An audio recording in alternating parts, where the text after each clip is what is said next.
We may be tempted to say hope was not enough. We might be tempted to second guess ourselves and question whether we worked hard enough or long enough. That is not our story tonight.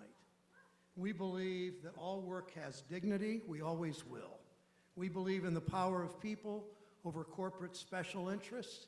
We always will. We believe if you love this country, you fight for the people who make it work. We always will. This is a disappointment, but is not a failure. It will never be wrong.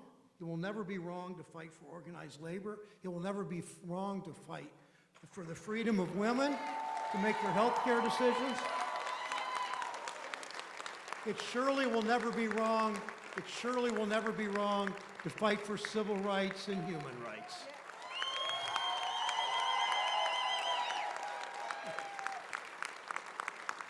Tonight I'm sad, but I'm never giving up, and neither is Connie. No way. In the light of day, I know most of you are never giving up either. I'll close the same way I've closed pretty much every speech in my career fighting for Ohio, because the values I fight for have not changed. They will never change.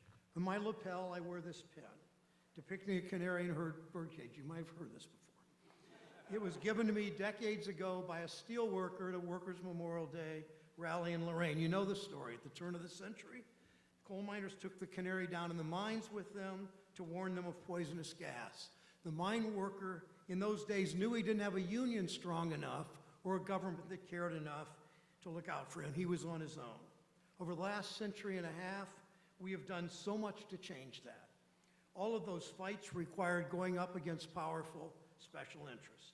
I think about the lesson that any union organizer knows. They don't just give you fair wages, safe workplaces, good benefits. They don't just give it to you. You go out and take it.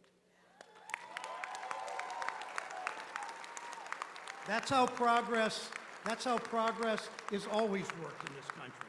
Wall Street and corporations just didn't say one day, you know, people work so hard out there, we ought to have Social Security, and we ought to have an 8-hour day and time and a half and a ban on child labor. No, we fought for it, we demanded it, and we got it.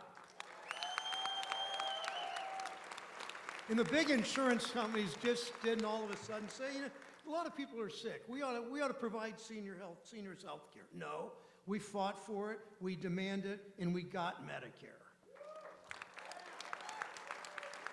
And in the 1960s, a bunch of segregationist Southern senators didn't just decide one day, you know, everybody ought to be able to vote in this country. No, we fought for it, we demanded, and we got voting rights.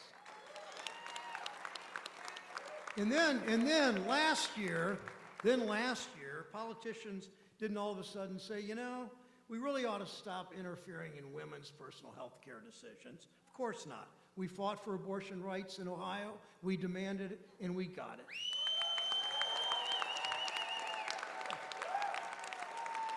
In all those fights, progress didn't happen on its own. We know there are so many fights still ahead.